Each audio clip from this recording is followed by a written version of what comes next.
రాజిస్తాం బాగా.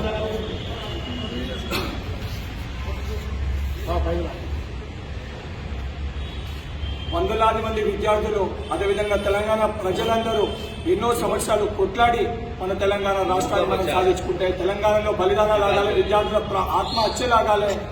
ఎవరైతే చనిపోయిన విద్యార్థుల వాళ్ళ తల్లిల గోసాలతో చూసి సోనియమ్మ తెలంగాణ రాష్ట్రాన్ని ఇస్తే తెలంగాణ 119 సీట్లున్న ఆంధ్రప్రదేశ్ లో సపరేట్ తెలంగాణ రాష్ట్రాన్ని ఏర్పాటు చేస్తే ఆడ ప్రభుత్వం ఎప్పటికీ దాని పరిస్థితి నెలకొంటే అని తెలిసి కూడా తెలంగాణ ప్రజల గురించి ఆలోచించి సోనియమ్మ తెలంగాణ రాష్ట్రాన్ని ఇస్తే ఈ రోజు నరేంద్ర మోడీ గారు ఎవరైతే తెలంగాణ విషయంలో కూడా బీజేపీ పార్టీ నాయకులు అదేవిధంగా నరేంద్ర మోడీ గారు రెండు దిక్కుల నాటకం ఆడి రాజకీయ ప్రయోజనాల కోసం చేసుకున్నారు. కానీ కాంగ్రెస్ పార్టీ తెలంగాణ రాష్ట్రాన్ని ఇచ్చింది. ఈ రోజు అసలు కాంగ్రెస్ పార్టీ తెలంగాణ రాష్ట్రాన్ని చనిపోయిన విద్యార్థులని అగౌరవపరిచే విధంగా, వారిని బాధ పెట్టే విధంగా, వారికి చనిపోయిన విద్యార్థుల ఆత్మ గౌరవానికి వ్యతిరేకంగా ఈరోజు నరేంద్ర మోడీ గారు మాట్లాడడం జరిగింది. తక్షణమే నరేంద్ర మోడీ గారు మాట్లాడిన మాటలు వెనుకకు తీసుకోవాలి, లేకపోతే తెలంగాణ రాష్ట్ర వ్యాప్తంగా బీజేపీ కార్యాలయాలని ముట్టడిస్తాము.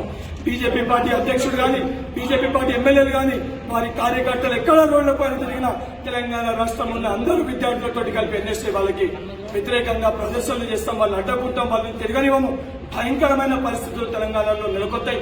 తక్షణమే బీజేపీ పార్టీ ప్రెసిడెంట్ గారు తెలంగాణ రాష్ట్రానికి వెళ్లి మీరు ఒక ప్రెస్ మీట్ పెట్టి నరేంద్ర మోడీ గారి ఇక్కడ ఉన్న తెలంగాణ ప్రజలకి క్షమాపణ చెప్పాలని చెప్పి మేము ఎన్ఎస్ఐ తరఫున డిమాండ్ చేస్తున్నాం. మీరు చెయ్యని పక్షాన తెలంగాణ రాష్ట్రంలో రేపు పొద్దునకెళ్లి జరిగే ప్రతి ఒక్క పరిణామానికి ప్రత్యక్షంగా పరోక్షంగా బీజేపీ పార్టీ కారణం అని చెప్పి హెచ్చరిస్తున్నాం. We want 60-60-120. 60-60-120. BJP. Hi friends, మా టుడే టుమారో యూట్యూబ్ ఛానల్ చూస్తున్నందుకు చాలా థ్యాంక్స్.